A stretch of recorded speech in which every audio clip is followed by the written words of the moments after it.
said ya ne de ne twemu Adanseman ene mpotemu na ensu a etotoyi obeje de se ensu no eto a etimi ire na afi ahohoro ensase ne bi e de kode poto kasem ye kan se erosion na akopie mu Adanseman a ade hye eti nana no monse do AdomTV kase ye de ne nkyemu ebro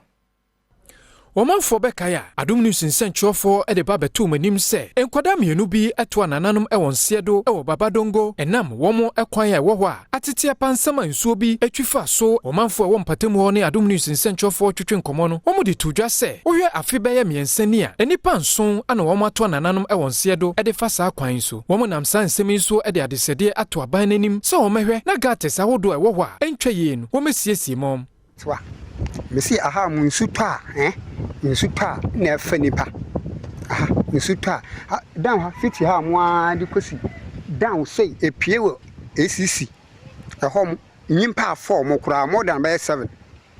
nyimpa form school fun keten top ya na nsenya fa akwala bi nkwala mienu school boys form edom kogu China mo home ni omuka che nkwala no nti fisi ya go to we de need aban so yes lesen ka aban beptumi abaya man pa esa next time the month asem papa den ya bubu wo sa baba dogu ho mola no en de anya kura nti sa aban ankasa o manhu ya mobode a en de anhwa ye nti asem papa nti ya slaban MPP aban o manhu ya mobo no mo maya mahe the gutter now first this place was a road where the cars pass to the top but right now the rain has spoiled everything. So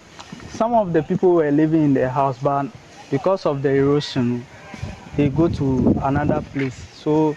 this place, we are afraid maybe more years to come.